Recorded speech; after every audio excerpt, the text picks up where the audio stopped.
if one sentence had the power to change everything? Today's guest has built his life's work around that idea. Neil Gordon is a communication strategist to CEOs, authors, and TED speakers. His fable, The Most Powerful Sentence of All Time, highlights what he calls the silver bullet, the one sentence that inspires action and helps people speak with clarity and conviction. He even inspired the core message of the PIG. Hearing the stories of others helps us create a more meaningful connection to our own. But like many of us, Neil discovered his during a chapter of deep loss. After his father passed and during the isolation of the pandemic, he found himself rethinking his story, his words, even the man he wanted to become. And that makes today's conversation so meaningful. This isn't about messaging or speaking. It's about the words we choose in the moments that matter most. Today, we talk about storytelling, empathy, truth, and how one powerful sentence, the right sentence, can transform everything. Welcome to the PIG, where we explore life, love, loss, and legacy through real conversations and meaningful stories with purpose, intention, and gratitude. We're Kelly and Erin, sisters, best friends, sometimes polar opposites, but always deeply connected by the life and love of the woman who taught us to be wise with our words, our mother, Marcia. Neil. Kelly. This is really a special treat for me because our history goes back to, I want to say it has to be 2013, 14. Yeah, it was definitely in that mid 2010s time period. Sure. Yeah. I was writing a novel and I was working with an editor, and it's still at the surface. It's right here, the coffee house effect, and that book will get written. But I had to go on a series of life journeys in order to finish that book. And everything that book is about and the themes. And I remember I was working with that editor, and we finally reached a point where I knew that she wasn't the right person for me, for this book, that I wanted to write it in the style of books like The Alchemist or The Traveler's Gift, The Go-Giver. And she helped me jump online, and she isolated 2 or 3 people that she would recommend. And you were on that list. And I wrote to you and I told you exactly what I was kind of after. And you said, wow, well, that's a coincidence because of your connection with The Go-Giver. Right. And so we started working together. Yeah, and so that our listeners know, it's kind of a peripheral connection to the Go-Giver, admittedly, but I was an editor, a low-level editor at Penguin years ago, and toward the end of my time there in 2007, an agent sent me the Go-Giver on submission, and I was almost the acquiring editor of that book. It's just that back then at Penguin, this is prior to the merger with Random House, we weren't allowed to bid against other divisions at the company. And so only one division could step up and do it. So it was out of my hands because they all worked it out and figured out that Portfolio, the division that did wind up acquiring it, was going to be the one that put in a bid. And I left my job there not long after that, actually. So I never got to position myself as the guy who acquires fables and parables kind of thing, but instead decided many years later to write one. So there you go. Well, we made an instant connection, and I remember saying to you when we were talking about what my idea was, I wanted to write it in that fable and parable style. Right. And I said, to me, the theme of this book is the greatest lessons we have to teach others are the very ones we must also learn ourselves, which was a quote from our mother. And that really kind of solidified that connection. I remember you just grabbed a hold of that, like, oh, that's really it. Right. So we started working together. We have worked together in different ways over the years. You've helped me with speeches and keynotes, and we've had a great time. And then when you wrote your own fable, which, by the way, John David Mann said, who is the co-author of The Go-Giver. Right. The most engaging, illuminating fable I've read in a long, long time. The most powerful sentence of all time. And I loved being on your ARC team. I felt like that was such an honor. And Thank you, Kelly. that it was such great work. And it was right at the time that you were offering that workshop to those of us that were on that team, that Aaron Mm. and I were beginning to put the idea of the podcast together. Right. Right. And so part of our work in that group, and we're celebrating you and how much you've actually helped us get to here, was the assignment that you said, okay, think about something you're doing right now, and we're going to write your most powerful sentence for that project. Right. Right. And I wrote, hearing the stories of others helps us create a meaningful connection to our own. Mm. And you said, add the word more. And so we added the word more, and that's our tagline. So I feel like we've come full circle. Yeah, I have a new career just telling people anywhere just to add the word more to things, and there we go. Right.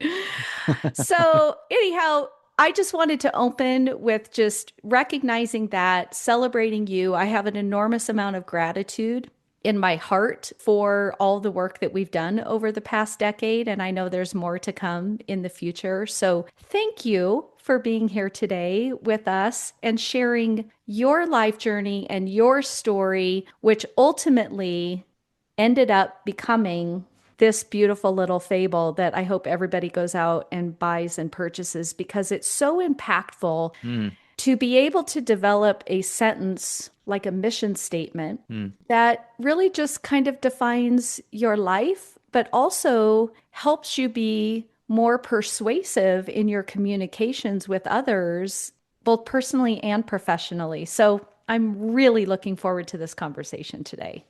Thank you so much, Kelly. And I just want to point out, especially given the central significance of the themes around your mom and her impact on the both of you, how she was thinking in terms of the spirit of that persuasion technique that is the centerpiece of the book. She was already thinking in those terms. And then when you were putting together the concepts around the coffee house effect, that her impact on you just becomes a great example that I'm not just feeding everyone a line that this kind of sentence is really good. It's like that's a living, breathing example of that technique in effect. So it's great to see how it all comes together. Well, she was pretty innovative. So it Yeah. doesn't surprise Aaron and Yeah. I at all that you would actually have that reflection. So let's dive in. Neil, welcome to Yes. the PIG. Thank you so much. It's so great to be here. I think it would be great to start with what the real turning point was for you. Maybe you can share some of your background and history. We heard a little bit about Penguin, but you were born in New York. That's where your family lived. And when Mm-hmm. you and I met, you were out in LA. You're back Mm-hmm. in New York now. So let's Yep. just, that big turning point. I know your dad passed in 2019, and that just kind of exploded everything inside of Neil in a lot of different ways. Yeah. So finding a concise way to sum everything up is admittedly for me a bit of a task. However, I can look at it through the lens of my expertise around communication and persuasion didn't come from always being a bookworm and didn't come from always being a great communicator. It came from a lack of those capacities and an Mm. awkwardness as a child and coming from a household where there was screaming and yelling every day. And it just my work today, I tend to think of it as a 180 from the environment I grew up in. It's like, how can we use communication not as a weapon, but an act of service? Mm. And with that said, my father's passing in 2019 wound up being pretty significant because, in a way, here's what I remember. When I was about 18, I felt I was sort of coming out of my shell a little bit because when so many of us, when we become 14, 15, 16, we withdraw. We don't want to talk to adults, right? And the tendency for me was just to retreat. This was in the early 90s with Game Boys and stuff. And I just wanted to do my thing and not talk to anyone. But then by 18, we had a birthday party, I think, with friends of the family. And I was there talking to people and I felt very good about coming out of my shell. And my dad pulls me aside that night after we got home. He said, "Son, every time I overheard you in a conversation, you were doing all of the talking." Mm. And that hit me like a gut punch. It didn't feel good to think that I was that guy. And that, not that I just changed everything all right away, but over the years, which is the irony here is that being a guest on your podcast, you both are asking me questions and I'm doing a lot of the talking. But so much of my life as an adult, I've looked to ask more questions Mm-hmm. and ask people to share their thoughts or tell me about what they do or what have you. Point is that became the origin story of what I came to embody in my work, which is that effective communication values the recipient over the sender. Powerful. I love that. Yeah. Make whatever you say, whether it's in conversation or it's the content you create, like the books and the speeches and whatnot that you put out into the world, make that into something that has value for others. And how can you make decisions and choices that are in service of that ideal? And fast forward, I mean, I developed a lot of stuff like the basis of the book, the technique that I call a silver bullet, the thing that defines the coffee house effect and other things we've talked about. That had already come up, and my dad was always my cheerleader. He was the one person on the planet who was actually interested in what I do.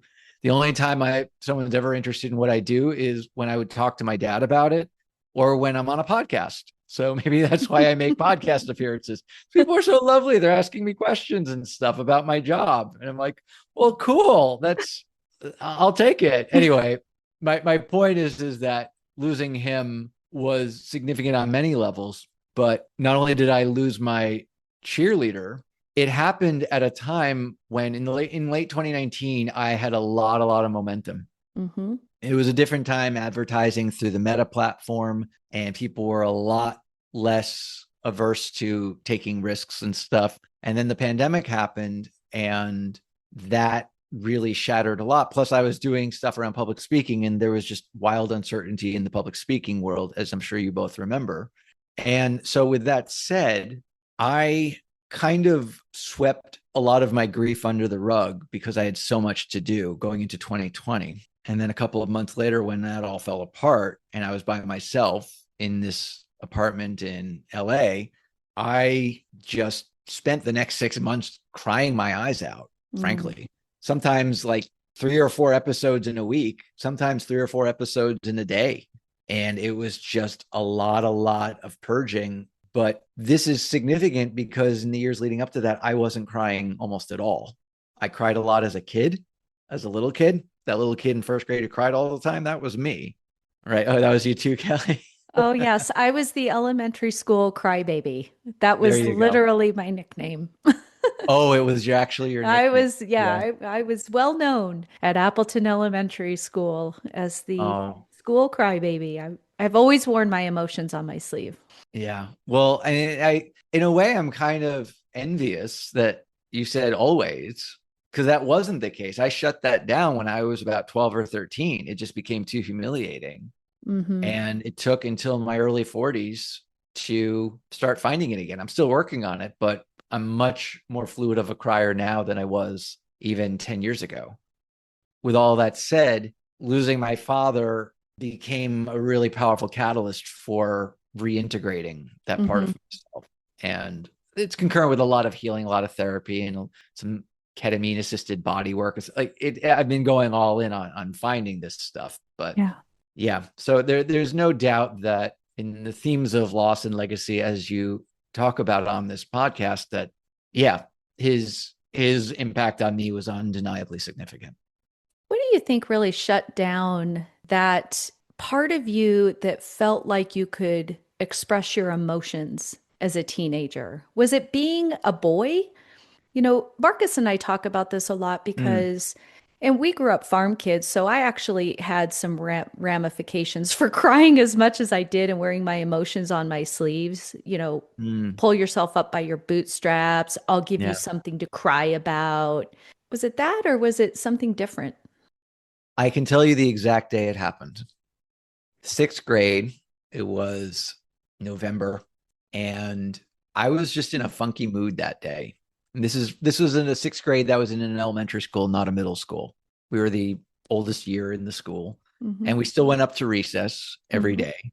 But by sixth grade, it was more just some kids played basketball and other kids just kind of hung out, sat on the swings with a little bit of malaise and all that. And other kids like me would just kind of wander around, not doing much.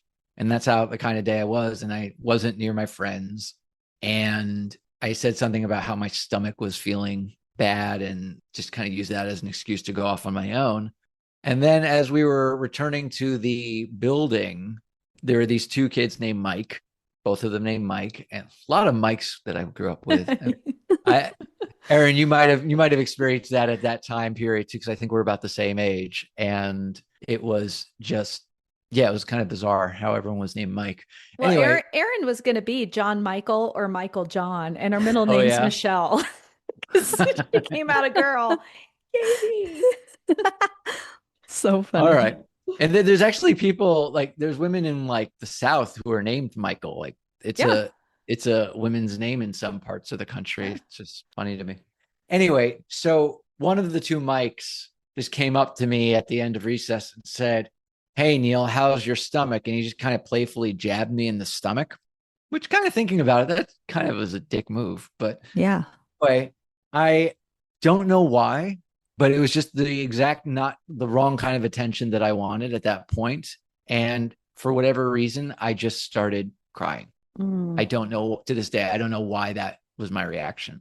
And then the other Mike, not the one who had jabbed me, but the other one who I had been friendly with since second grade, just completely mercurial, complete 180. He just became the meanest, nastiest kid, just on a dime. My sense is that he was already pretty tired of me because at that age, becoming cool or not cool was a very clear dividing line socially. There was like by sixth grade, we're developing that social caste system that plays Hmm. out in junior high and high school. And I think on some level, he didn't want to be associated with someone who wasn't cool. However, that gave him the excuse. And the rest of the year, he was horrible. And there were also a few other kids in that year who were bullies.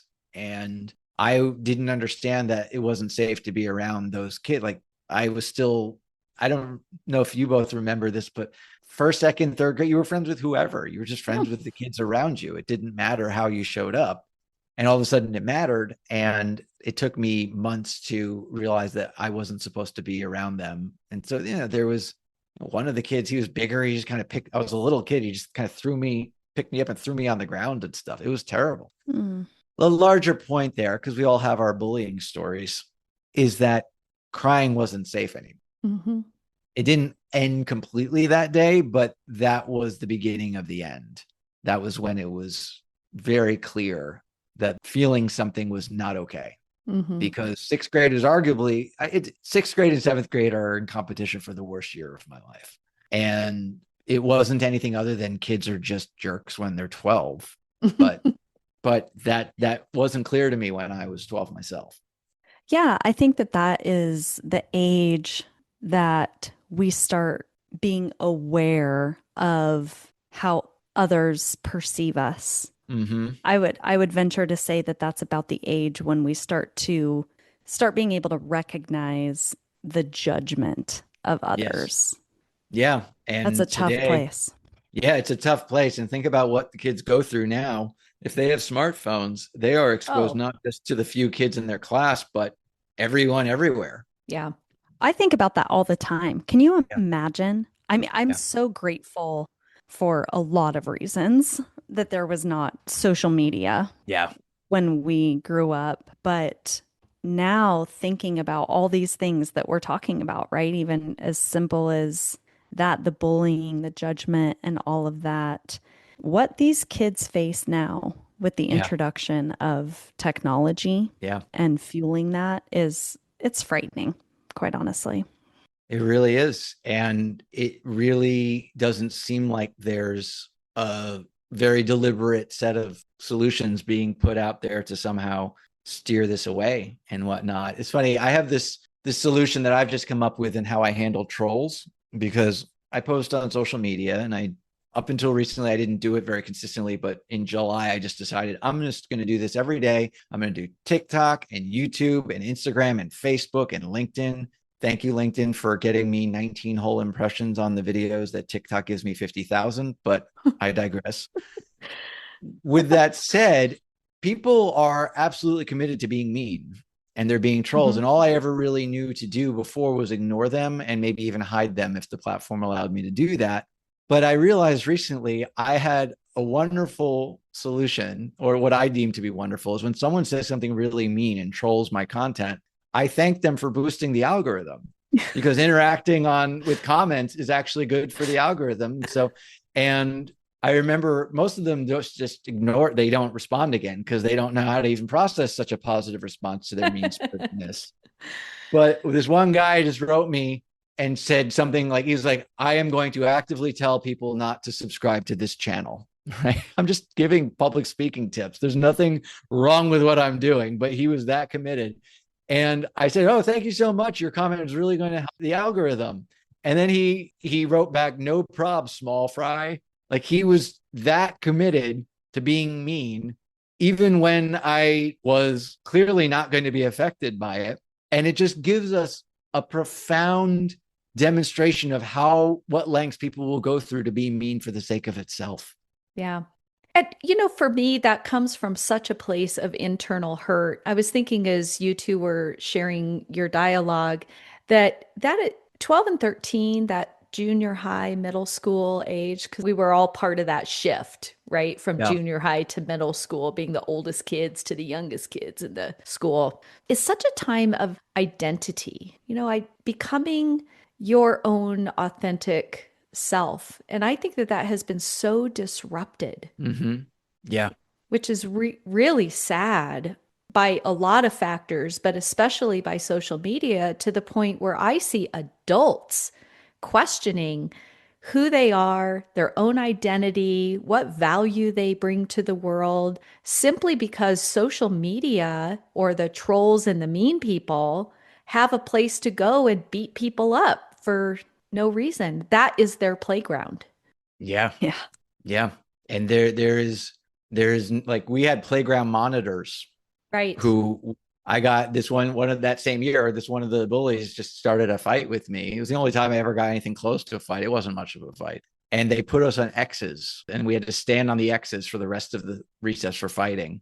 And I cried. The funny thing is, because I stood up to him, he started consoling me and telling me what a good job I did standing up for myself. People are weird. Anyway, that whole moment is a great example of, like, in real life, if you're doing this in real time with another human in front of you, that's going to be so much more emotionally significant for all parties involved. But tearing into each other on social media doesn't mean anything. It just becomes this mean spiritedness for the sake of itself. And there's no standing on an X and consoling the person who stood up to you kind of thing. Right. Well, yeah. And going back to, it's so funny what you guys were just talking about the playground, because it is almost as hard as it was in dealing with bullies and all of that. It's where people just kind of, and especially boys, I know that's a generalization, but it felt like it was always the boys who were more rough and tumble and, kind of roughing each other up on the playground or having these fights. And that was a kind of established this pecking order, right? And so, you could kind of beat the crap out of each other and then be like, good fight, and walk away. And through that, develop some level of appreciation or acknowledgement of the other person. Yeah. And we don't have that anymore, right? And people are these kind of keyboard warriors where they can say anything they want online. They don't have to back it up with anything. They don't have to look that person in the eyes and have any sort of accountability for what they're doing, what they're saying, all of that. And so it gives people this inflated ego and, well, I'll show you, click, click, click, click, click, click, click, click, click, on their keyboard. And it doesn't solve any problems. It doesn't do anything except people are just mean for the sake of being mean. And there's really no ramifications for it. There's no accountability for it. Other than, it just reinforces our own suffering. Sorry, Kelly. Yeah. No, don't apologize. Have you both heard what Australia just did? I've not heard it yet. No. No. Australia has passed a law that bans children under 16 from creating their own social media accounts. It's intended to protect children's mental health by reducing exposure to cyberbullying and harmful content. Exactly what we're talking about. I just heard about this the other night. Marcus shared that with me, so I looked it up real quick. So Yeah. That's so That's interesting. Go it's Australia. well, it's interesting because one of my favorite comedians is from Australia, and he tells a story in a very famous routine from about 10 or 12 years ago. It was all about gun control. And he talks about how in the 90s, in a place in Australia called Port Arthur, there was this huge massacre. And they said, no more guns. And they're like, all right. And they stopped having all the massacres and stuff like that. And so it's interesting that Australia, with admittedly being a very different country with a much smaller population and all of that, they seem to have a recurring theme of just having a blanket, no more of this kind of thing. And whether they're successful regulations or not, or policies or not, I don't presume to know. But it's interesting the cultural difference there, because Mm-hmm. that would be very difficult to pull off, I think, in America. Yeah, absolutely. Yeah. Yeah. So circling back from loss Yeah. to language, Yeah, of course. your dad passed. I actually remember you and I were in touch. We were working on some projects, I think, together during that Yeah. time, or at least corresponding. We've stayed in touch all these years pretty Yeah. closely. And that was a big momentum shift for you. Yeah, yeah, it's interesting. When I was January and February of 2020 went very well. They're historically my best months business wise. And then March started out like that. And then, of course, by mid-month, everything changed. Yeah, COVID. Yeah. What was interesting was that I was growing enough where I felt like I had the potential to do a traditional book deal. Like I was going to grow my audience to be large enough where that would be a viable project for some publishers. And coming from book publishing and being an acquisitions editor once upon a time, I understood what it took to be seen as a viable author in that regard. And so I rented an Airbnb before the lockdown started. And so I could work on a book proposal. And it was going to be a standard how-to book on how to create, basically how to use this concept of a silver bullet in a number of different ways. And it had the potential to be a good book.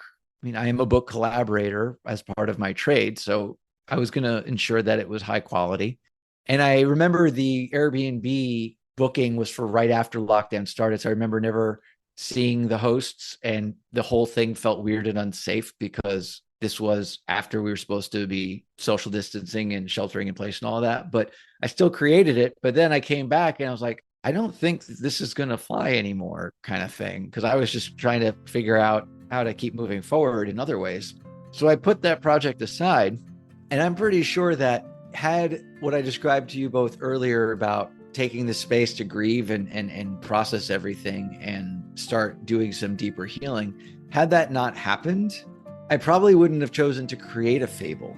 It was something going as far back as we've known each other, Kelly.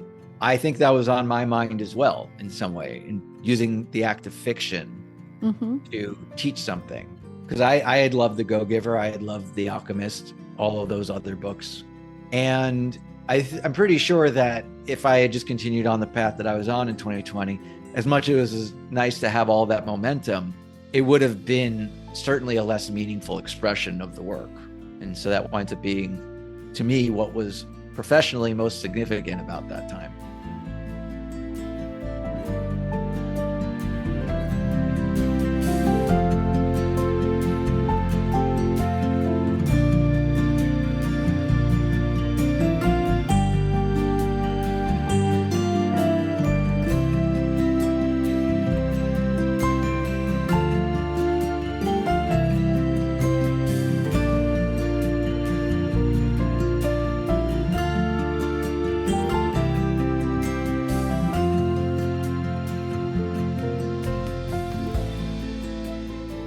What happened with the loss of momentum, and how did that spur the next phase of learning how to feel again, giving you the courage to write the book?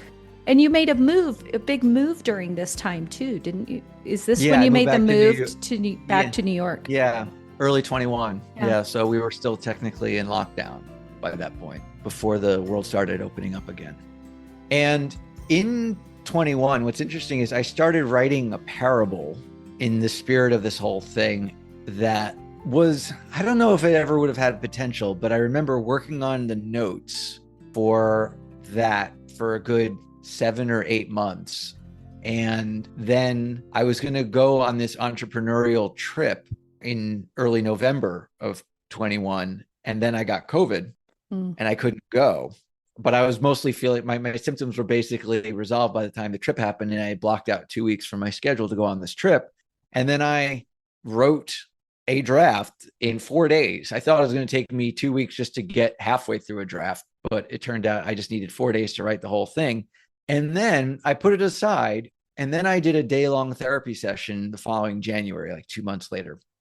And what's interesting to me is that some part of me knew that that was a nice attempt, but not actually all that emotionally significant to me. It wasn't really an extension of myself. And I was just trying to find clever nudge, nudge, wink, wink ways of just kind of referencing certain parts of my life. But doing something that even felt remotely autobiographical just didn't feel safe. Mm-hmm. And yet, what people who read the book will soon find out is that a large part of the story has to do with this rideshare driver helping this small business owner to better position her stuff for this big pitch for a dream client. Mm-hmm. And it starts with their conversation in the car ride to the airport, where he's driving her to the airport and just helps her to find this silver bullet concept for her company, which is a loose interpretation of what actually happened in the mid 2010s. Around the time I actually met you, Kelly, Mm-hmm. I was moonlighting driving for Lyft. I just wasn't able to make a viable living back then doing this stuff. I didn't know anything about marketing back then. And there was some driving in the original version of the parable, but the driver didn't need the job. He was just doing it as a social experiment. Anyway, it wasn't the worst thing ever, but it just really wasn't what the book was meant to be. And so I have this day-long therapy session in that January, and my therapist was like, why don't you try writing this other concept? It seems important to you. And if you don't like it, you can go back to the other one or try something different instead. And so within a couple of days of that session, I started on the book that it actually came to be. And I honestly don't think that the healing and the willingness to feel something and be here's what it is. I was too afraid to experience pain, which is so much is an issue for so many of us. Yes. And so I insulated myself from the concept of the book because if people rejected it, they would be too close to rejecting me, and that would be too painful. And Wow. here we go. So that's how all of that emotional stuff, for lack of a more precise and technical term, wound up giving birth to what the book ultimately became. Wow, it's such a lesson in vulnerability Mm. and what we open ourselves up to, Mm-hmm. what Yeah. we create space for. And it's wild just to listen to you and to hear how all of those things intersected each other, the loss, but then that vulnerable space Mm-hmm. and how that affects even the thinking, not even just the act of writing, but even just being able to, how do I want to word this? Just being able to, yeah, just the whole creative process, I guess, from thought. Conceptualizing it. Yeah, Yeah. from thought to paper, Yeah. just that whole process. And it's fascinating, actually. Well, and Neil, you and I know each other really well. And the book that I still intend to write, Mm-hmm. man, that really kind of was an arrow to the forehead when you said that, because even working on this podcast, this project with Aaron, I mean, this Yeah. is vulnerable. It is authentic. It is raw. Like we are opening up our hearts and our emotions and our experiences and our childhood and our adulthood, to people, and to just put that kind of work out there that's steeped in your own experience is vulnerable. And Yeah. the coffee house effect, same thing. I mean, that's based on real life experience. And again, had to have more experience to get to the point of finishing it. But the concept of working on a project and putting it out to the masses and being afraid to face the rejection, because what does that mean about me, Yeah. is something at least the three of us here have all faced. And I would venture to say that probably a lot of people in the world have faced that, but not even recognized that that's actually maybe what's holding them back. Absolutely. And how that ties into what we were just talking about kind of the internet trolls, I was about to Yeah. say. right? And how that is absolutely less of a reflection about us Hmm. and a true reflection of them. That's a, Yeah. that's a, I always say that's a YP, not an MP. That's a you problem, not a me problem. Yeah. Right. And so, man, that in and of itself is a fascinating study on human behavior. Behavior. Right, Kelly? Right. Yeah. Yeah. To me, I find it inevitable that there are going to be mean people doing mean things no matter what we do. And on the one hand, we can self regulate in the way that we say, yeah, that's a you problem, not a me problem, like you said. And more tactically, maybe there's a way we can get their mean spiritedness to boost our algorithm, right? It's like, Right. I mean, I make that reference in half jest, but only in half jest, because the truth is that people could be mean, and maybe there's a way to use it so that we can alchemize that energy a bit and turn it into something less hateful and Yes. all of that. And if we're going to put something out into the world, we can have some curiosity about, all right, so when the mean stuff comes, how can I show up and how can I use it in some way? And it's not, I'm not saying it's easy, but it certainly feels possible. I completely agree. And I was just going to reference our last interview, our last episode that we did with Rich Berner. Mm, He said the exact same thing. He talked about kindness beginning yeah. with curiosity. Mm-hmm. And it was such a profound statement. And so I love that you just said essentially the same thing. That spirit of curiosity is so critically important. Yeah. And by the way, Aaron, that winds up actually being a great example of the very thing that we've been talking about with the silver bullet. When you can Yes. take a simple action and it leads to a simple outcome, it's just very empowering. And so you can just say that curiosity leads to kindness, or that kindness begins in curiosity. Curiosity. It's just a simple idea. And the way you were able to integrate that and recall that from the previous episode and bring it right up to the surface here is a good example of its stickiness and a good example of the intrinsic value of that. Mhm. So, I mean, that's kind of one of the pitfalls of having a conversation with me, especially in a professional space, is I'm invariably going to say, hey, there's a silver bullet, because it's been showing up for 2,500 years. And yet people don't really take advantage of it as an act of persuasion. Can we talk about that? Because as we've been having this conversation, I was thinking about Otto and Barbara, the characters in the In the book. book. Yeah. Otto was vulnerable enough to share his perspective and opinion, and Barbara was curious enough to Mm, actually absorb it and take it in. And I love in the book that you really do talk about the history of the silver bullet concept, Mhm. something that mm, you and I worked on way back when we were working. What's the yeah. silver bullet of this speech? What's the silver bullet of this presentation? What's the silver Yeah. bullet of this writing? And that it's been around for a very, very, very long time. You've just packaged it in a new, different, and innovative way for this time in our culture, in our society. Well, do you remember about 20 years ago when The Secret came out Uh-huh. as a film? It was, and then the book came out right after, right? And everyone was in this personal growth space was talking about The Secret. And the way that they were positioning the law of attraction was this age-old thing. When looking back, it felt like it was, I mean, I'm sure that the law of attraction in some form or another worked and was a thing for so long. And a lot of it felt like packaging, right? A lot of it felt like how I mean, the woman who actually did The Secret actually appropriated it from Esther Hicks kind of thing and Hmm. all of that. And so Hmm. this was like straight up a packaging job, not even a creation job, right? And I felt a little jaded and cynical about things back then. This is prior to me understanding what the silver bullet is, of course. And I felt a little skittish around the idea that we're talking about something that's been around a long time kind of thing, because it feels like it could be a packaging spin kind of thing. But the truth is that, I mean, when you look at ancient texts, these authors are saying silver bullets. Right. And you could go on to Goodreads and look at the most voted quotes of these ancient thinkers and stuff, and they're almost always a silver bullet.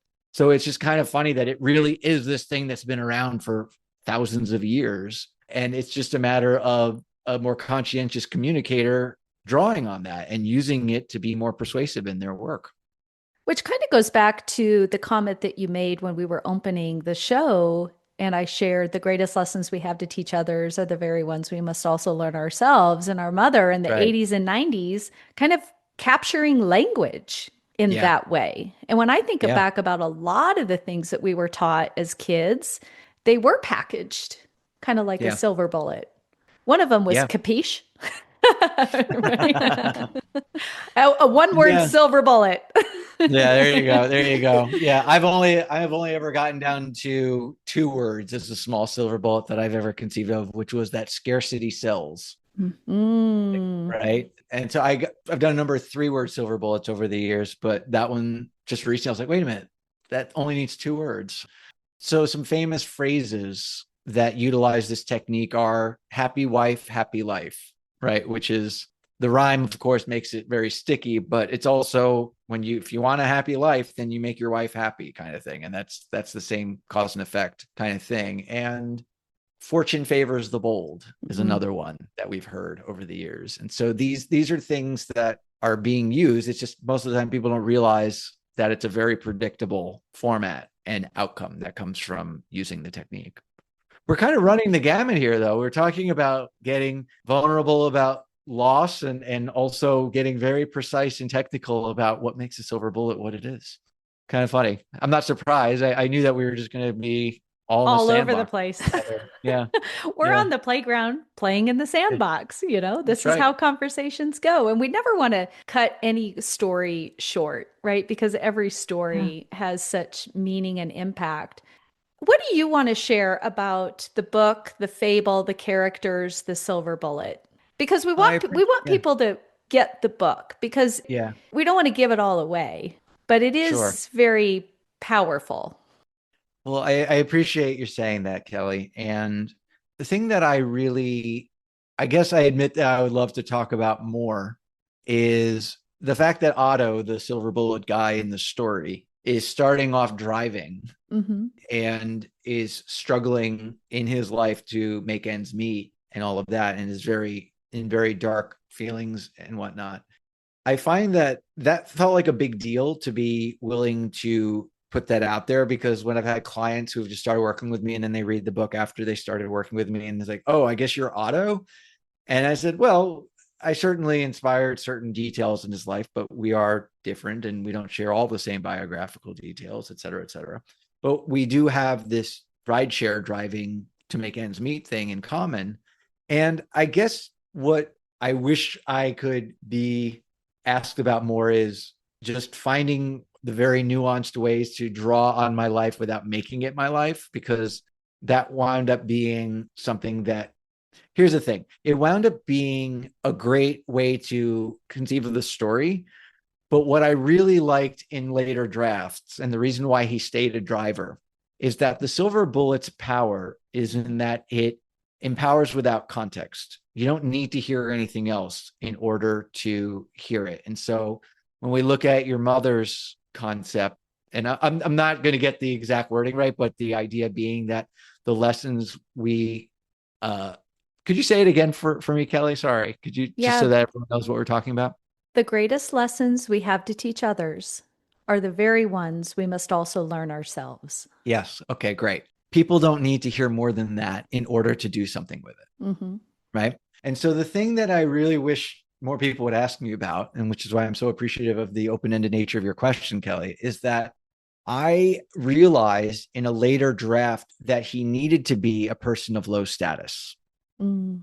He needed to be a person who was perceived, because service professionals, drivers, and food service people are, unfortunately, I'm not saying that they deserve low status. I'm just saying that Mm-mm, they're mm-hmm. often perceived as being low status. And I realized that the potency of that choice lied in the fact that he didn't need to be in perceived high status. When we think of the go-giver, Mm-hmm. and the main character goes to the mentor, Pindar, I think his name is, and he's got this palatial home, and he's just tremendously influential and very wealthy, and that is a person you want to learn from.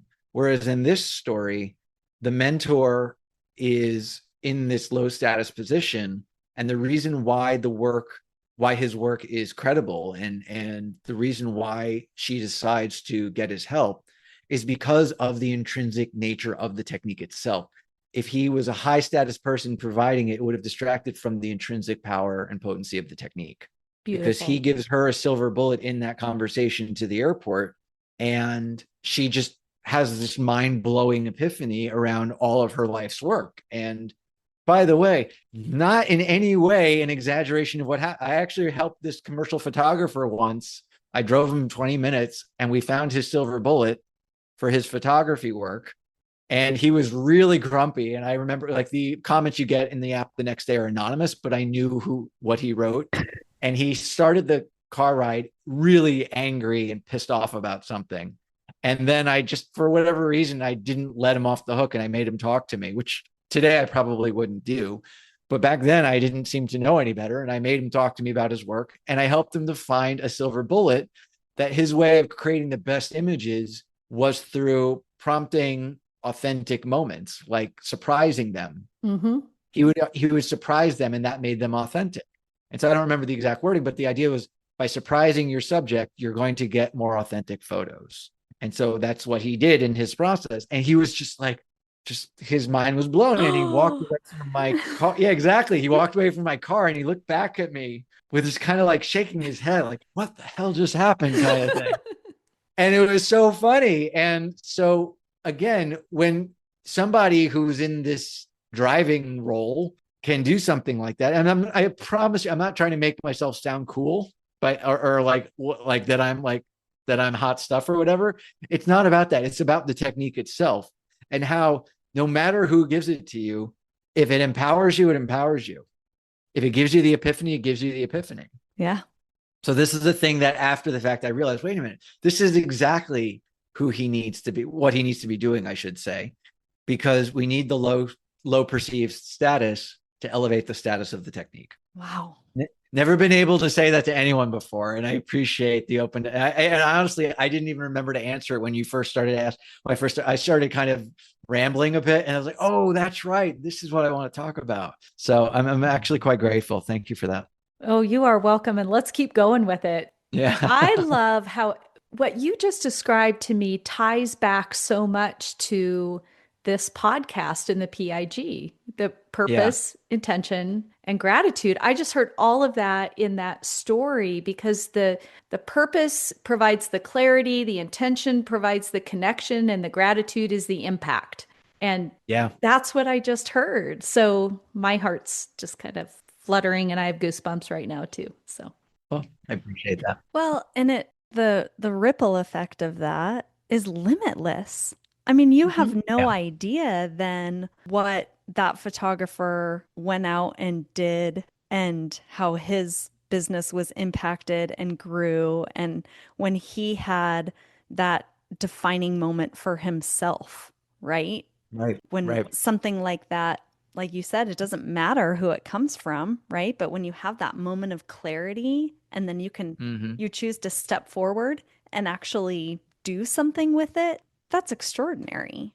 And you Yeah. will probably never know Mhm. the impact of Yeah. your words on him and then the action that he took in his own professional career and maybe even in his personal life and growth. Like I mean the impact of that is probably very far reaching. The ripple effect of that is powerful. Yeah. And isn't it remarkable how we will go through life not knowing that, and what a gift it would be to one day find out. I listened to Conan O'Brien's podcast quite often. It's just a nice thing to listen to when walking, when I go on my long walks every day. And he's often spoken to how in the early days of his show, in the early 90s, early to mid 90s, they were constantly under threat of being canceled. Mm-hmm. Like it was constant, an ongoing threat to everything that he's doing. And he was unknown before the show. It wasn't like he would necessarily land on his feet if this show flopped, kind of thing. And he would find out later when talking to the younger generation of comedians like John Mulaney and all that, these people loved his show and thought it was the greatest thing. And he said on the podcast, it's like, it would have been so nice to have known that back then, to know that this was actually impacting people. Right. And while we have a much better line of sight now with social media and the internet, having so many lines of communication and so many ways to be in connection, at least virtually, we at least have a greater chance of learning these things.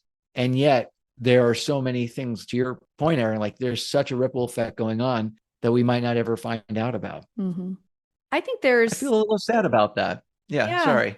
a little sad about not being able to know about the ripple effect. Yeah, yeah, of course. When you write a book and let's say you sell 5 million copies, you have a pretty solid idea that people are out there benefiting from the thing. Mm-hmm. But when you are going out there, I mean, other than reviews on Amazon and a couple of people who write you, it's like you could put something out there that has had a profound effect, but you just never happen to communicate with the person on like with whom had that experience. Yeah. Yeah. Just leaning into the human side that we never know, but celebrating the fact that we put something out there to begin with. Yeah. And that just in and of itself is really cool. Yeah. Agreed. Agreed. I think the connection between persuasion, positive persuasion, and presence is really cool. And I can see how that actually, the same skills and the same process, I guess I should say, that's part of the silver bullet. Mm, I see how that ties into connection with healing mm, within ourselves, within our relationships. To me, there is a connection between how we use our words and what we say and how we encapsulate our message mm, that can really create openness and peace and presence. In the book, and the reason I thought of that is that I know what my personal work with you on Silver Bullets has meant to me and the people mm, that I have shared that with. mm, But mm, I've also been able to recognize what it's meant for me being more present in my relationships, but that how even stating the silver bullet creates kind of pause and presence in other people. Does that make sense? yeah. Well, it's interesting. Like you mentioned getting goosebumps before, and that's a fairly common response to, let's say, a speaker going up on stage and then providing a silver bullet like statement at a certain point in the talk. And that often happens is that someone gets goosebumps or chills or Mm-hmm. what it might be. And my interpretation of that has always been that there isn't some sort of fake, feigned, sounds good, but what does it actually mean kind of quality to it? It actually is intrinsic Mm-hmm. in its impact, which is the whole point why I've become so evangelical and hung my hat on this seemingly minor thing, but it's not minor because it demands presence. Mm-hmm. To your point, Kelly, it's just like when you finally get something like that photographer did in that car ride, when it finally comes together, there's nothing fake about that. You're not pretending that it's good. You're not wanting it to be good. And so you kind of convince yourself it's good kind of thing. It just feels right. Mm-hmm. It just feels right. I mean, there are other aspects of life where we can harness that and find that for ourselves, but this happens to be in communication and clarity. And when you find that for yourself or you see it happen for someone else, there's something truly gratifying about that. So cool. I just had this thought when you were talking about that of how goosebumps seems to Mm-hmm. be a really physical response. It's almost like a physical manifestation Mm-hmm. of an emotional impact. Yeah. I've never really Yeah. thought about it like that before, but I had that thought when you Mm-hmm. said what you just said, and that's Powerful. It's powerful, Aaron, right? Because it's real. Yeah. If it's physically affecting you, then there's no faking that, No, because you feel it. You can, it's just your body is doing the thing involuntarily. yeah. And so, That's almost the thing that creates the presence is the recognition of, oh, I had a physical response to that. yeah. I hear that, Neil, because I follow your social and I love what you're doing right now with your clips from talk shows or Oh, yeah. movies. And Movies and stuff. Yeah. oh my gosh, I find myself laughing. I mean, it's been a really fun little, as I take a break in my day and I pick up my Yeah. social and I see your stuff and I just find such joy and laughter. You're so brilliant in how you use that to help people understand this is the impact moment. Mm. But your work is really about helping people create that impact moment. Aaron and I just did a couple of episodes, a huge part of our work in our reconnection and really resetting our own relationship Mm. has been understanding who we are better, how we do what we Mm. do, why we do what we do. And I've been doing this assessment work for well over 20 years, but we're really integrating it into our work as podcast hosts and as sisters and in our own Yeah. relationships. And you know that Marcus has done that work for over Mm-hmm. 2 decades now. Yeah. And as part of that, we acknowledge that we are both very, very high eyes or high influencers. We talk Yeah. sometimes incessantly. And we have to catch ourselves in that moment. This comes back to the beginning of our conversation about being the talker. And what your dad said is, I hear you doing all the talking. Mm-hmm. Mm-hmm. And through my own development of emotional intelligence through the years, and I work on this every single day, is catching myself over talking, over explaining, because I tend to process and think while I'm talking out loud. But the beautiful Yeah. part, Erin's raising her hand, we do this, of what you teach people is how to take all of those words and encapsulate it down into this, distill it. Mm. Here's the power. Here's the punch. Here's the real message that you're getting after, and you don't have to have all those other words. It's not that we're going to stop talking and having conversation. That's an important part of the process, but I love that aspect of your work. At least that's been part of the impact on me.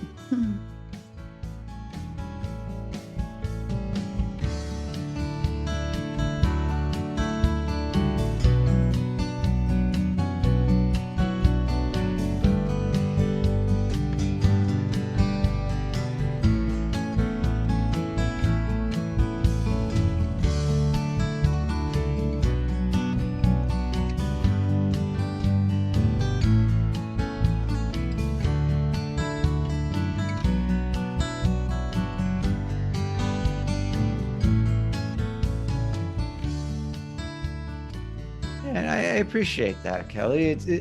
And for our listeners, what I think is kind of a fun little detail is that while most of my living is made from helping public speakers with their like putting together a keynote speech or a TED-like talk or what have you, what's funny is that I positioned myself doing that in 2017 with a webinar. That's how I turned things around. I fired myself from Lyft and created this webinar, and it did very well right away. Had it not, I don't know what would have happened. But I created a webinar, and Kelly, you very generously gave me a very nice testimonial from our work and me helping you with a keynote once upon a time, like probably back in about 2016 or so. Mm-hmm. And I only had you and I think two other people who were case studies of public speaking specifically, because most of my work had been on book collaboration. Mm-hmm. And it was funny that it was enough because I had 5 concepts in the webinar, and one of them I didn't use a case study. Another one, it was just a case study that was about something unrelated to speaking. But then I had you and 2 other people in that webinar, and that was all I had to share with people around public speaking success, but it still wound up being very compelling. That was just a fun side story because your testimonial was just very valuable at a time when I was really lacking in a lot of demonstration that this approach worked for public speaking. But my larger point, apart from the digression, is that really, from what you described and when you did that kind of speaking, when you built strategically up to like this one simple concept and all of that, I remember this very well, actually. You just got really good responses I did. from the person up top and and you were invited several times, if I'm not mistaken, to give that talk again Mm-hmm. right after. And it's just like, we all have so much we want to share. We've spent a lifetime accumulating knowledge and insight and all of that and wisdom. And in certain settings, like giving a 15, 30, or 45-minute talk, what's more important is that you get to that one idea that you can integrate and internalize and move forward with. Mm-hmm. And the rest of it is just about dressing it up so that it really lands and sticks. Mm-hmm.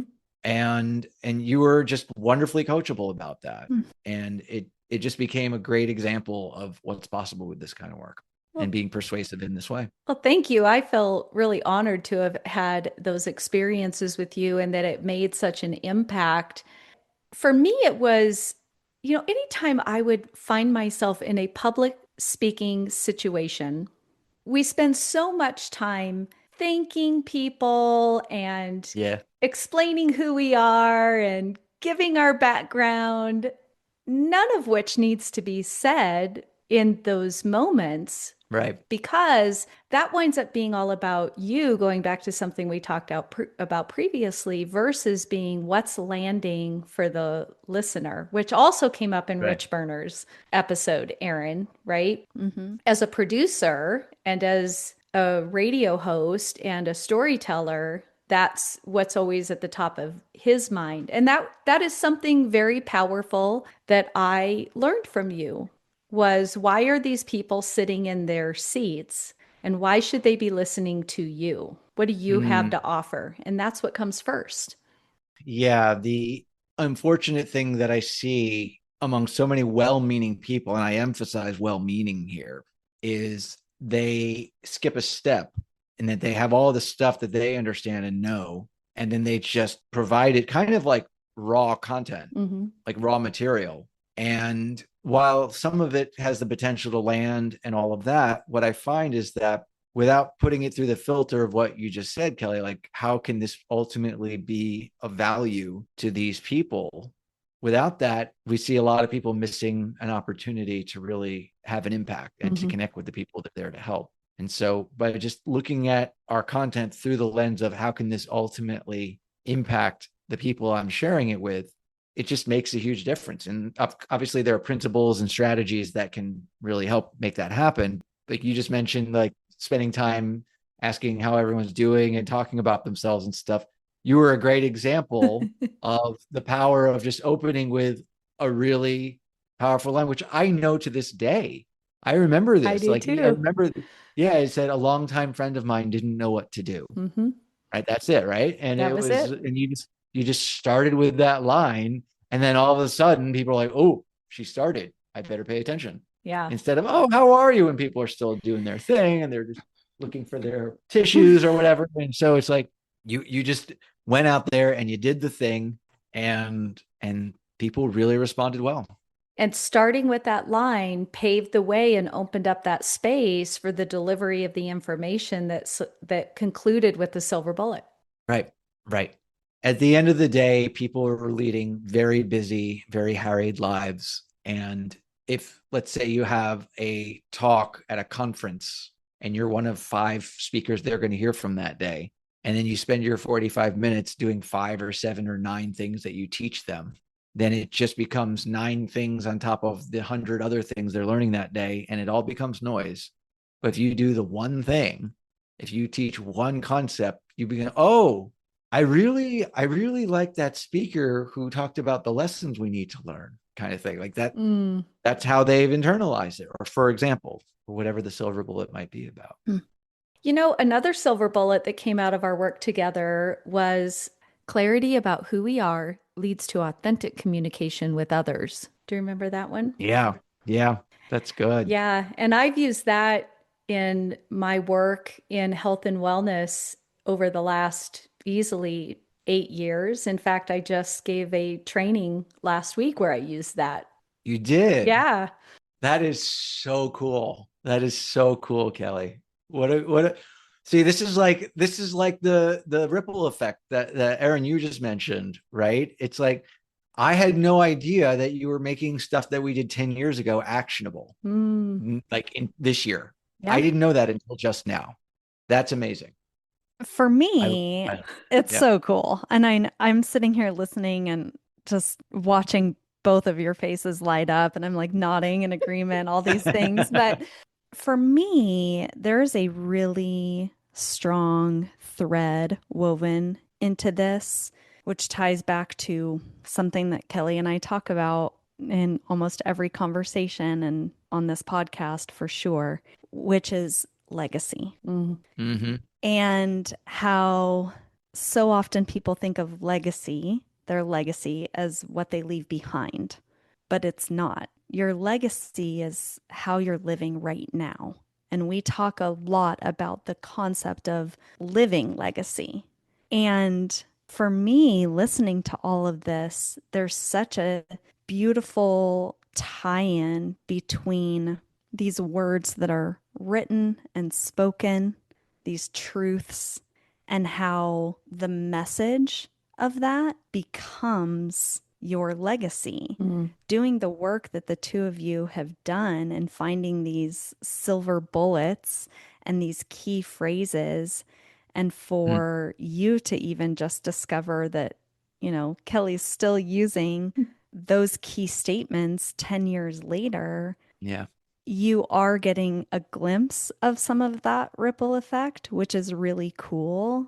But for me, Neil, that is your legacy being played out in Kelly's life and in her life's work, which is part of her legacy. And Right. And the people she impacts. exactly. And what we're doing here, hearing the stories of others helps us create a more meaningful connection to our own. Neil, we probably repeat that on a daily basis, if not many times every week. That's great. It's the first thing people see on our Yeah. website is Yeah. that silver bullet. Yeah, and we say it in every episode. And even this morning, I was telling Kelly before we all hopped on to do this recording that I was just on my personal Facebook page today and saw this thing pop up from now my algorithms are all based around podcasting and all kinds of things, Yeah. but Yeah. and grief seems to be a theme that is now very present in my social media algorithms. And so I saw a post this morning from somebody that I don't know and don't follow. It just popped Hmm. up as Yeah. a recommendation. You know how they do, that said, we don't talk enough about the grief that occurs from losing people that are still here. Yeah. Mm-hmm. And my comment on that, because I, in the moment, took the moment to respond to that and said, we do. Yeah. And hearing the stories of others helps us create a more meaningful connection to our own. And so I invite you to listen to this podcast and to these conversations that Kelly and I are having. And so that was just today on social media, first thing this Just today. morning. And so to Kelly's point, yes, for me, it's become more than just a tagline. Mm-hmm. It's something that is Yeah. living and breathing and impacting every conversation that we have, every outreach that we make, every guest that we invite on. It's taken on a life of its own. That statement in my life has become its own life force, if you will. Yeah. Yeah. And I'm hearing that in what you're describing, Aaron, because it's one thing to have it as a tagline for a podcast, as a project that you've created and a thing you're putting out into the world. But this was you just showing up in the world, Mm-hmm. just placing a comment on social media. And what I imagine is that more than one person who read that stopped and thought about that for a moment, if not even outright made a concerted effort to internalize that in some way. Because again, it has the intrinsic potency. There's nothing else that needs to be said for it to have value to them. And you feel, what I'm perceiving is you both feel a stronger sense of clarity around the impact you wish to have, Mm-hmm. both through the podcast and beyond. And that's not bad for a sentence, is it? Well, thank you for being part of our legacy here. Yeah. That's really cool. I mean, that really Yeah. brought it all full circle. Yeah. Yeah. Great. Yeah. So, fill us in a little bit on where life is for you right now, and if you have any lingering thoughts about, these concepts of life, love, loss, and legacy that we've been talking about to get to where you are now in your life. You're married, you're living in New York, you're Mhm. growing your presence in your book. I mean, life seems to really be going quite great, Neil. Well, I appreciate your reflections on that, Kelly.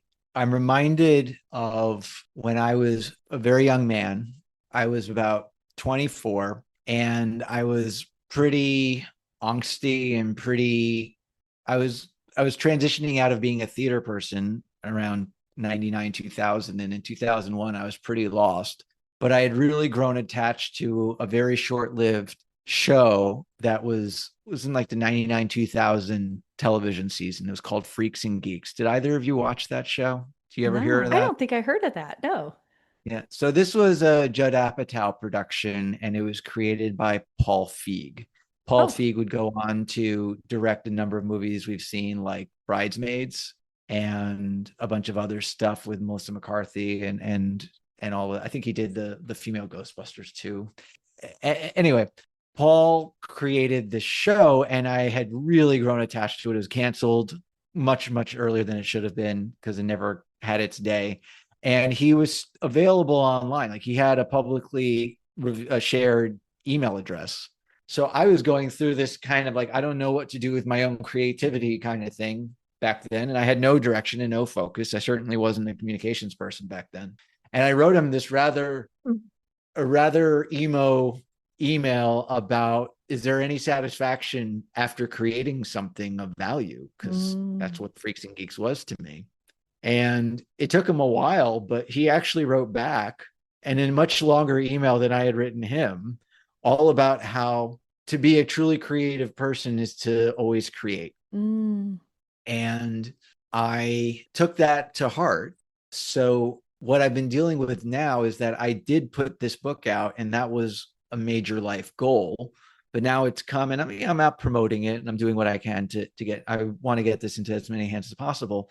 But I'm also working on a second book, and it's basically going to be a trilogy for me. ooh, And the second book is a work in progress, and I haven't even started writing the third one yet. But it's daunting, even having gone through this already. This is an even arguably more ambitious parable, and I'm a bit scared of it. But I remember what he wrote to me, what is now almost 25 years ago, and remind myself that, yeah, I have to just keep creating something mm-hmm. from here on out. And this is what life is. And maybe it gets shared, maybe it doesn't, but I've got to keep doing it. And so for me, life right now is harnessing whatever it is, despite the fear and despite the tension I hold around it, harnessing whatever I can to put myself in front of the computer and make it happen, or in front of the notebook too, because sometimes it's longhand. Yeah, Anyway, that's where I'm at now. Yes, I'm working. Yes, I'm doing all sorts of things, but the thing that means a great deal is to continue honoring that idea, that to just keep creating regardless. That's beautiful and exciting because Yeah. I can't wait to read the next book. That's for sure. Oh, well, thank you, Aaron. I appreciate that. I know, me too. As you think about the silver bullet and its application in everyday life, there are probably people listening saying, I wonder if I have a powerful sentence. Mm, Maybe the most powerful sentence I have to say is what I'm actually afraid to speak. mm. What would you say? What would you recommend? What are your thoughts? Well, there's two ways that we can go. I'll offer my thoughts in both directions. On the more technical, tactical side, if you're looking to explore the silver bullet concept for yourself, my recommendation is to think about, to find your idea and what it is and how you might frame it. Contrast it with the opposing viewpoints that you least approve of. Mm, So, because contrast creates clarity, hmm which is something that's talked about in the book. And so I offer this to everyone, that you are interested in finding this kind of clarity for yourself, then find that contrast. What most people believe is X, but I believe Y. And that just becomes a very fruitful place in which to explore one's own ideas. In the more nuanced, emotionally significant way, I will admit that I've encountered a lot of people who set out to work with me and flamed out. Mm-hmm. And I sense that it was because they struggled to believe that they had something like this in them. Okay. And I struggled to have a silver bullet for silver bullets for a long time. I knew the concept, but I didn't have one for myself. And I spent a year and a half fumbling around with it. And I gave a workshop with the one that I had at the time, and it didn't land, and people didn't understand what it meant. And I felt like I had a lot of egg on my face because the silver bullet guy didn't have a silver bullet. And 2 days later, I was taking a shower, and then the concept just hit me that people are empowered not by that which they know is true, but rather that which they believe is possible. Wow. This is about convincing others that change is possible. That's what this is all about. And it took a year and a half to find it. So there's no clear cut way to ensure that this happens. But if somebody who does this for a living can't do it for themselves for a year and a half, then I hope everyone will honor give themselves whatever runway they need to give themselves in order to find this clarity for themselves.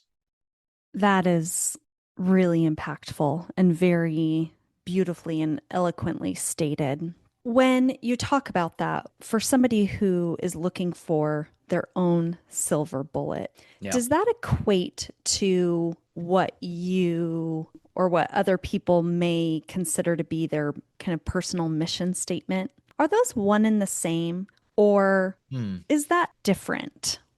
It's interesting. That gets into a pretty nuanced place because if we're going to get super technical about it, a silver bullet is a recipe. It's a secret sauce for how to solve some sort of problem. It could be a very broad, far-reaching problem, but ultimately it is here to codify how something gets done. Okay. And a mission statement to me is what we do. It's what our mission is. It's what we do. So if we're going to get super, super technical, it's a statement that supports the how, and the mission statement is what supports the what. However, what I found is that I had some clarity a handful of years ago around a silver bullet for my personal life. It's not so much about how to give a talk or how to write a book or how to be a great communicator in general. It's more how I want to live an optimal life. And the silver bullet I came up with for myself is that the quality of my life will be defined by the quality of the feelings I have while living it. So my work is to optimize how I feel. And so technically the mission is to optimize how I feel. And a silver bullet got me to that clarity. Beautiful.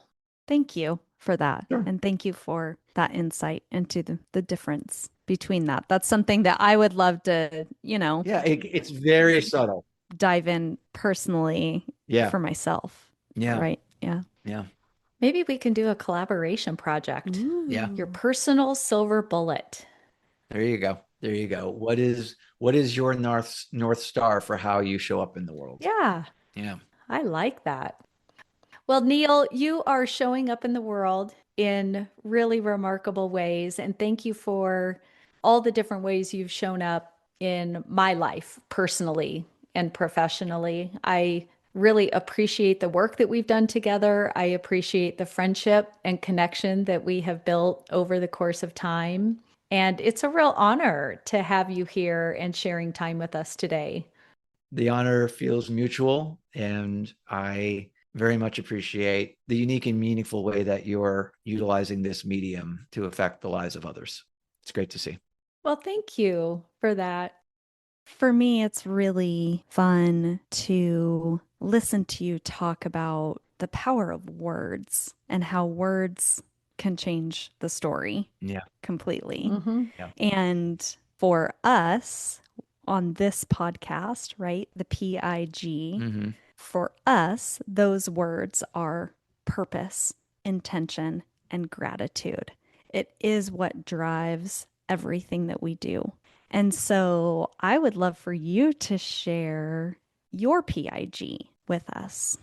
And so this is like a word or two for each of the three concepts? It can be anything that you want it to be. And it could be maybe you have specific words, a P word, an I word, and a G word that Yeah. really speak to you. Or it could be elaborating on what those words, purpose, intention, and gratitude, mean to you. Or you could completely take it in a different direction. Yeah. Yeah. So it's really whatever speaks to you in this moment. I would say that the way that I integrate those concepts, I suppose, has to do with honesty with myself. Mm. And that if I am truly to optimize the second half of my life, I'm going to be fully honest about the things I'm experiencing, and not just the good stuff, but also the not so good stuff as well. And somehow find a way to honor that. Mm. That if I can integrate all of the elements of myself and be honest about those elements and allow each of them to be fully expressed, then I will experience a level of gratitude for the life I've lived in a way that I feel in the past was rather elusive. Mm. Mm. Thank you for that. Yeah. And the integration is the perfect I word Yeah. for you in that moment. So that's amazing. I was thinking we could put Neil on the spot and have him come up with a sister silver bullet using the words purpose, intention, and gratitude. Ooh, now Neil's in the hot seat. I like it. It is it is only when we are intentional about realizing our purpose that we will experience an authentic sense of gratitude in our life. Oh, tie that up with a beautiful bow. Drop the mic. This is an audio medium. It's just that our listeners won't see the way like you guys kind of like swayed around in your Zoom frames there, kind of thing. It was just really funny to see that. Whoa. Yeah, that was a mic drop. That was great, Neil. Thank you so much. In closing, will you share with all the listeners how they can follow you, connect with you, get the book, hire you, work with you, whatever they want to do? But stay in touch. Whatever they want to do. Going to my website is the most central hub for achieving just about all of those things. neilcanhelp.com, neilcanhelp.com. And that's the handle, or pretty close to the handle, for all of my socials. And so Instagram, I somehow lost track of my original Neil Can Help handle. So it's neil.can.help. But the others are just Neil Can Help. And so that if you remember that, then you should be able to find me pretty easily. Great. The book's on Amazon. Yep. Books on Amazon and wherever books are sold online. Yes. And I'm sure some independent bookstores, you can order it there too, if that's your thing. Thank you so much, Neil. This was incredible. So impactful. I took several notes and have so many thoughts, and what a beautiful conversation. Yeah. Agreed. Great time spent today. Thank you. Yeah, I appreciate it as well. And like I said, anytime I'm asked a question that gives me a chance to talk about something I've not been able to talk about before is very much prized by me. So thank you for that. And will you come back and join us again? Absolutely. You guys just tell me when the proper cadence for Neil Gordon Returns is, and I will be there. We can't wait.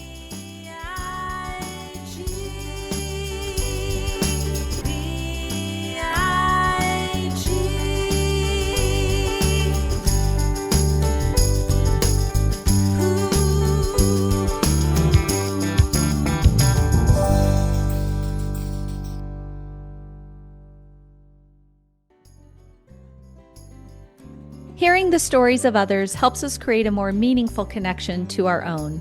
We hope today's conversation offered you insight, encouragement, or even just a moment to pause and reflect on the story you're living and the legacy you're creating. If something in this episode moved you, please consider sharing it with someone you love. A small share can make a big impact. You can also join us on Instagram, Facebook, or LinkedIn and connect further at thepigpodcast.com. And if you're enjoying this podcast, one of the most meaningful ways you can support us is by leaving a 5-star rating, writing a short review, or simply letting us know your thoughts. Your feedback helps us reach others and reminds us why we do this work. Because the PIG isn't just a podcast. It's a place to remember that even in the midst of grief, life goes on, resilience matters, and love never leaves. Thanks for being on this journey with us. Until next time, hogs and kisses, everyone.